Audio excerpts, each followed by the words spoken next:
Let's touch a little bit on. We'll quickly touch a little bit on cameras, frame rates, and aspect ratio.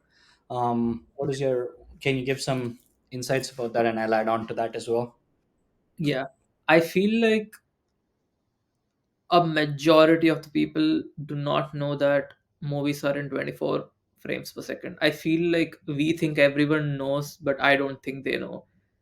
Movies look the way they look for a reason. It's because it's in 24 frames per second. To be very precise, I think it's 23.97 or something. Yeah, exactly, 23.98. And they look very unique and they look very different, and Which is that's why when which is the movie that tried to push it to like 30 frame per second, and they weren't successful. no, so a bunch of directors have tried different frame rates. Like I think two movies that I can remember is Gemini Man by Will Smith. They tried 120 frames per The second. whole movie. Did not.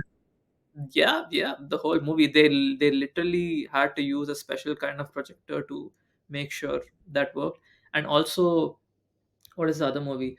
The Hobbit was directed in 50 frames per second, I think. And there are very few movies that actually manage to do this. Most movies are always on 24 24. frames per second. When the director did that, he got a little bit of backlash saying, "Oh, like it's not going to work." But he said this is going to be the future of cinemas a while ago, but it's still Yeah, 24 frames per it, second. it I did don't think work. that's ever going to go. And there's a good reason behind it. I feel like it could be because we're habituated to it. That might be a small reason, but I think that's the reason. If you watch a YouTube video, it's usually more or less it's 30 frames per second.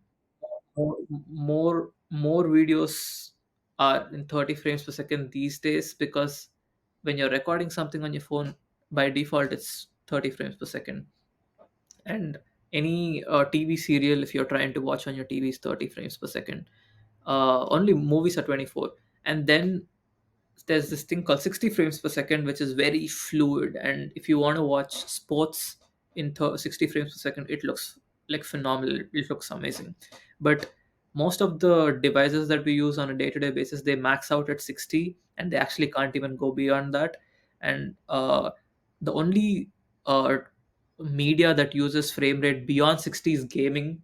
From what I have observed, gaming goes from 60 to 144 to 240 to 360 frames per second as well. It's because in gaming, it needs to be quite precise. Like if you are doing a shooting game, it needs to be quite precise. And a better frame rate means more precise action, the more fluid the look of the particular. I think Gemini Man was not a successful movie from my understanding of it. I think it was a flop. I think Ang Lee directed it. I think Ang Lee directed it. Yeah, and he has had some interesting takes. I feel like while it failed, it was a good bold risk, and I think directors should take these bold risks. But frame rate more often than not is 24 frames per second. Also, I have another theory on top of this. The reason people kind of put actors on a pedestal is because they don't actually see them in real life. They only see this 24 frames per second version of them, and that's the only version of them that is stored in the head, right? So I feel like when they see the actor in real life, you're like, hey, wait a second, like you're moving normally, you're like a normal human, like doing normal human things, like you walk around like a normal human.